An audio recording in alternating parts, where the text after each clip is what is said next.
Hello YouTube and welcome to the Indie Evolution channel. My name is Gamer and I'm going to be doing my first ever Let's Play for you guys today. I thought long and hard about which game to choose for this, and as you can see I ended up choosing the 2007 release Stalker, Shadow of Chernobyl. For the purposes of this Let's Play, we're going to be using the last developers patch, version 1.0005. There are a lot of player-made, fan-made patches, mods, graphical updates. We're not going to be doing any of those today. We're going to stick with the game as the developer intended. I like to play the original for my first playthrough and everything. I know this game is known for having some pretty tough glitches and some pretty hard bugs to overcome, but we're gonna see if we can get through the game with the last developers patch without having to do any alterations to gameplay or to the original graphics. For those of you uninitiated, unfamiliar with the Stalker series, this is the first in the series, Shadow of Chernobyl. The game is a first-person shooter. It takes place in a post-apocalyptic Chernobyl. Some people may be aware of the city of Chernobyl in the Ukraine, the 1986 nuclear reactor meltdown there. This game takes that piece of history off onto a tangent where the events were repeated in 2006. In 2006, in this game world, there was a second reactor meltdown, a second nuclear disaster. You can kind of see in the background of the opening screen here the power plant and the fire there. So this second disaster is what led to the quote-unquote zone, as it's called in the game, and pretty much led to the whole game world that we're about to see. This game is known for that world. It's known for that immersive environment. So without further ado, let's get into it. Let's play Stalker, Shadow of Chernobyl.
This one seems to be alive.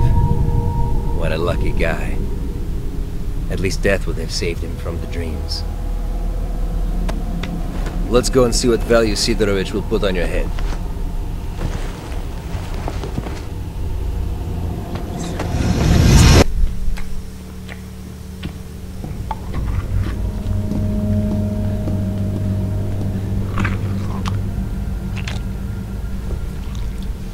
What have you got? A body. It came from the death truck. It's got the mark. Well, you know the drill. Leave him on This is a live one. Bullshit! You are lying! Let the zone take me if I am. Put it here!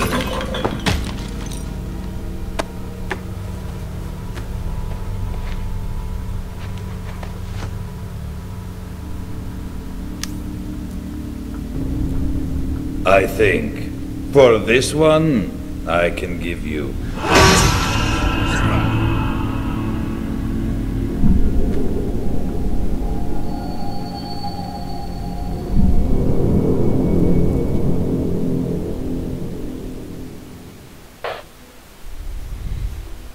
So, marked one, I saved you, and I'm not going to pretend I did it to win favors upstairs. You do some jobs for me, and we're even. Besides, keeping you busy might be a good way to deal with your amnesia. And I'll see what I can find out about your problem. I don't give a shit why you want to find this S.T.A.L.K.E.R guy. I mind my own business. If you want to kill him, well, you must have your... What are you standing there for? Come closer. I don't bite. And after the opening cinematic, it drops us into our first steps into the world of Stalker. Our character appears to be the standard nameless protagonist, and as with any good nameless protagonist, we have amnesia. So the events that occurred in our life prior to this moment, not that they have no part in the game, but we're not aware of those at this time. Kind of a classic beginning for this kind of game, really. And it appears that our only contact here is Mr. Sidorovich. His proxy or whomever brought us here after he rescued us from an accident in the Wasteland. So Sidorovich is our only contact, and we'll talk to him and see which direction he points us in here. The choice is yours. Either I brainwash you like I usually do with all the rookies, or I treat you like a real stalker and I give you a mission straight away. We're getting our first look at the chat menu here. You can see in the upper left hand corner, that's our character, known as the Marked One. I think that goes back in reference to the scavenger or stalker who brought us in. Mentioned that we had the mark. I take it that mark is the stalker tattoo on our forearm. We can see that our rank is rookie. That's appropriate. And the group we're in is loner. I'm not sure if that is actually a group or if that means that we are separate, as in we are a loner. We can see Sidorovich over here. His rank is experience, group trader. His attitude is neutral. The fact that it says attitude there leads me to believe that there is some kind of mechanic in the game where performing actions either appeases or pisses off your NPC counterparts in the game.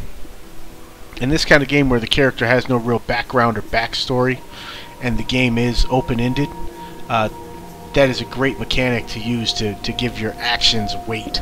If it's used properly and if it's done well, we'll have to keep an eye on that and see how that plays out as we go through the game. Given that I'm not very familiar with the Stalker series, we will go with Treat Me Like a Rookie and see what information we can get from Mr. Sidorovich here. This is your personal PDA. This useful device will help you survive in the zone. And if you do die, others will know where and how. Just kidding. Here, let me remind you how to use it. Your tasks can be found in the first section of the... Most tasks have buttons which allow you to access additional information on the task. Remember, each new task is automatically shown on your minimap. Moving on. The second section on the PDA is the map. Buttons above the map allow you to zoom in and out. Oh, you can also center the map on yourself, and I'm sure you'll work it out. It's not very complicated. The PDA also has a contact section. The contact section contains a list of stalkers within 50 meters of you. You can see a brief description, rank, group allegiance, and probable attitude towards you here. Remember that while you're neutral, the way other stalkers feel towards you depends on you alone. Note how someone's attitude towards you changes when you help them.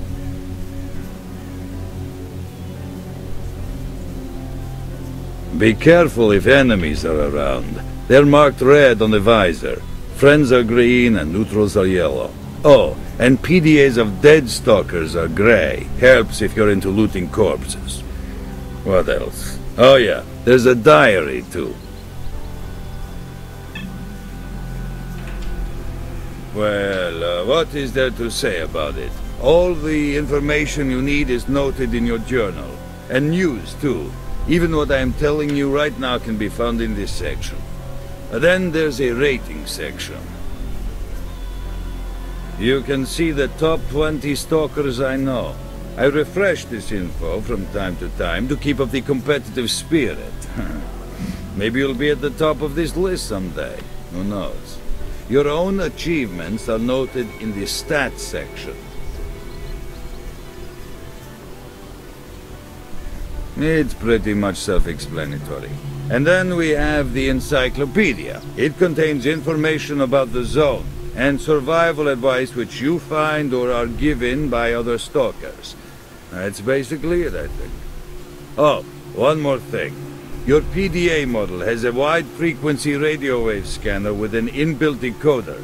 Its radius of operation is about 400 meters, so you can even intercept military comms. Mine has a working radius of 30 kilometers, so I can always get in touch with you. I'll give you the tasks and the latest news. Initially, I'll give you advice, too. So, is everything clear, or should I repeat?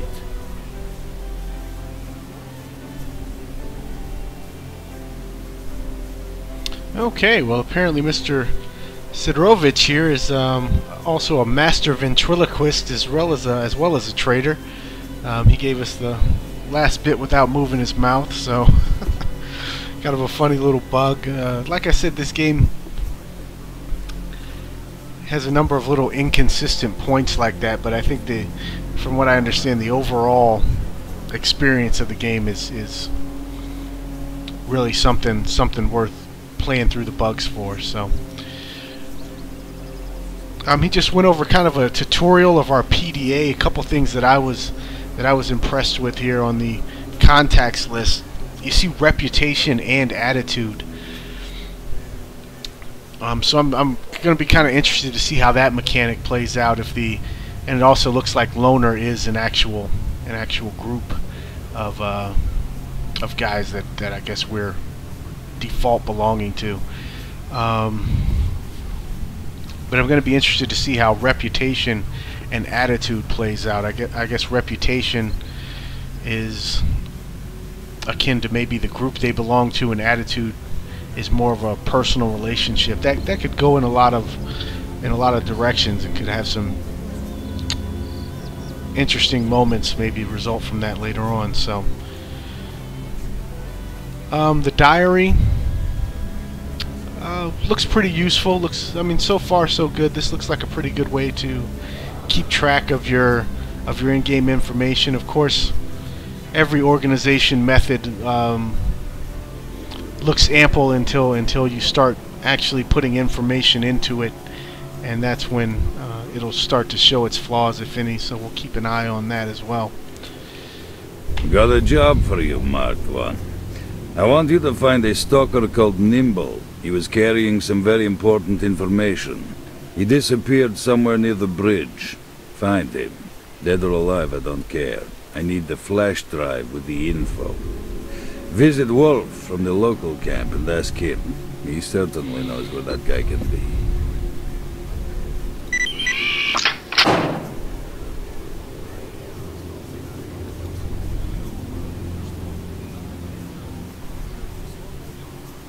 Ah, man, dog food is more valuable than this. Okay. And it looks like Sidrovich here has given us our first mission. We're going to be going after another stalker by the name of Nimble, who apparently is carrying a flash drive with some very important information. And it looks like our first contact is going to be Wolf. But that's going to do it for the first installment of my Let's Play of S.T.A.L.K.E.R Shadow of Chernobyl. I'll be coming back and uploading shortly after this. I'll be uploading part 2 as soon as I can get through it and get it out there. I appreciate you guys watching. Like I said, this is my first Let's Play. I'd appreciate any comments, criticisms, or compliments that you have for me. And I will see you guys for part 2 of the Let's Play of S.T.A.L.K.E.R Shadow of Chernobyl. Thank you.